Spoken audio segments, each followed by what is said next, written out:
What's up, guys? Today I'm going to break down how I created this photo.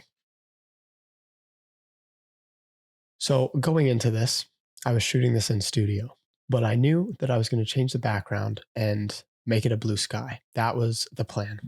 So with that in mind, I used a blue Bristol board as my backdrop, which is very helpful, especially because this is a glass bottle. Especially because the top is like completely see-through, right? So then with the blue Bristol board, you see blue behind it.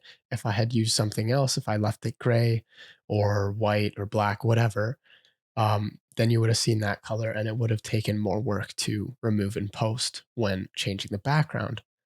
This way leads to pretty much no work. I don't think I ended up doing anything in post, which was super nice.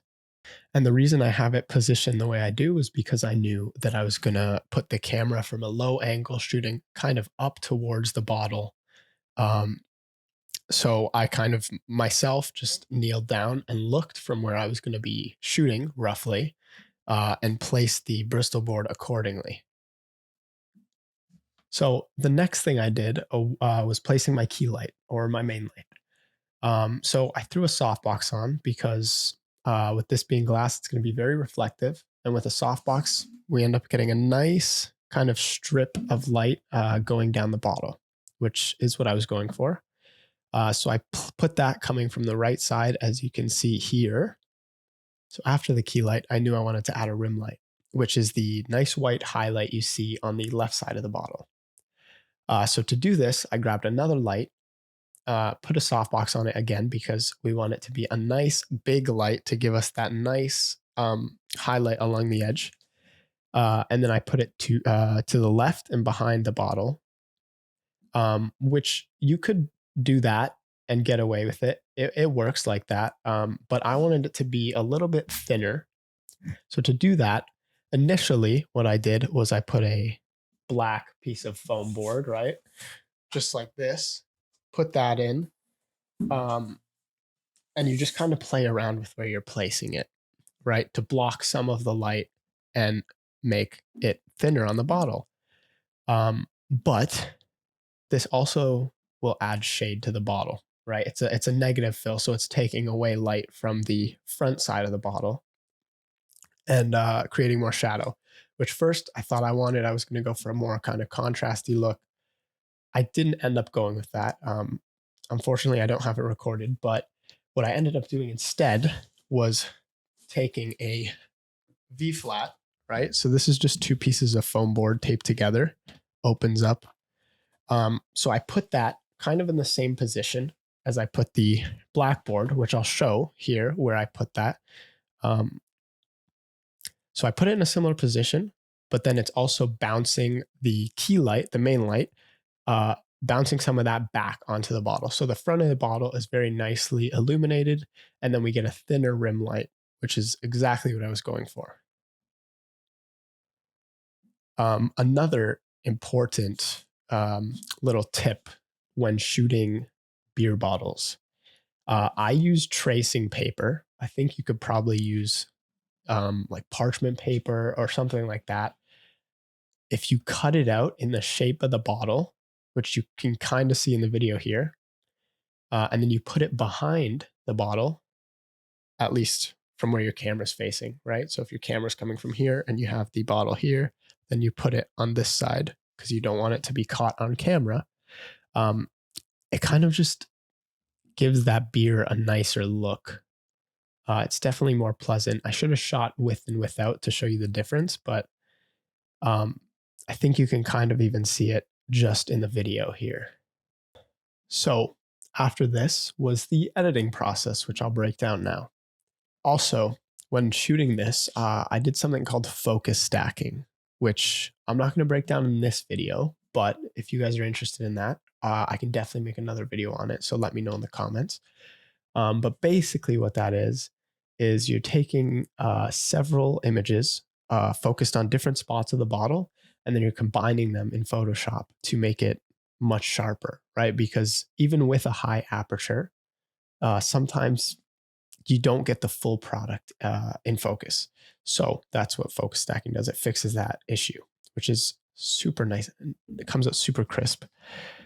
So anyway, after focus stacking, I cut out the bottle with the pen tool, which is pretty tedious. So I'm not going to show you that whole thing because that would not be fun for you.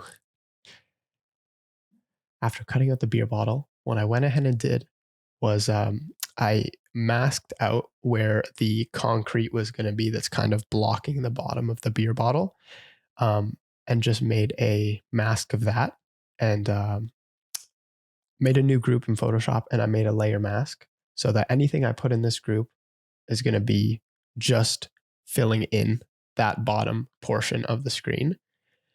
So first what I did was I tried putting in a stock photo. It was not bad. I didn't love it. So instead I switched to just making a blue gradient, which looked pretty good on its own. But I did want some clouds in there as well. So I went and found some transparent clouds on Google. Oh, this one was not transparent. I lied. I selected this one, cut it out, put a couple of clouds in. I think I added maybe one more later.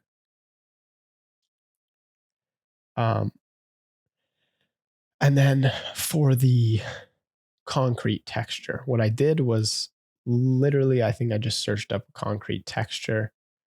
You can find tons on Google Images. Downloaded one, put it in the group so that it was only affecting that bottom portion, like I mentioned earlier. I found a couple different textures. I ended up combining them. One, I just kind of put a layer mask on and painted in some of the cracks of it because I just wanted that. But I didn't keep all of it. And also just playing around with blend modes too can sometimes make a big difference. I think I had this on darken. Yes, I did. Just to kind of only darken, right? So you're only adding those darker cracks and not really affecting the texture any other way. And then I also used a smoke brush to add some smoke or fog in the background. I would link these below, but unfortunately I have a new PC now and I forgot to transfer over the brushes, so I no longer have it. But if I can find it, I will link it below because it's super handy.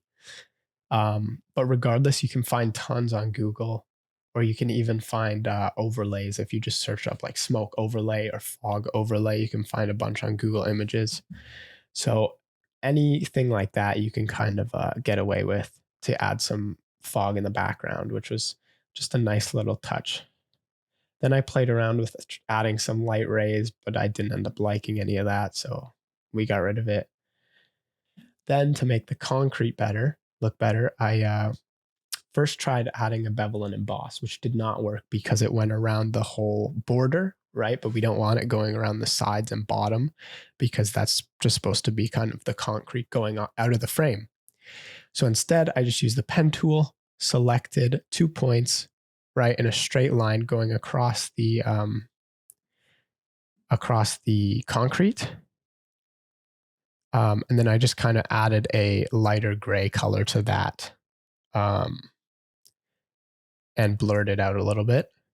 Other than that, it was kind of just minor adjustments. I went ahead and cleaned up the bottle anywhere it needed it, just any like blemishes, stuff like that. I also added curves and just kind of put an S curve, right, where you're just brightening the highlights and bringing down the shadows just to make it pop a little bit more, be a bit more contrasty. Honestly, it's just a lot of little things, usually here and there, that kind of help these product photos come together. And then finally, I merge a copy of everything with Control Alt Shift E, which makes, again, a merged copy. Then I just used Unsharp Mask to add a bit of sharpening, nothing crazy. You don't want to overdo this. And then finally, I took it into the camera raw filter just to play around with the color a bit, bump the blues a bit, kind of change the hue slightly, mess around with the yellows a little to get the beer popping a little bit more. Basic adjustments here and there. And that's about it.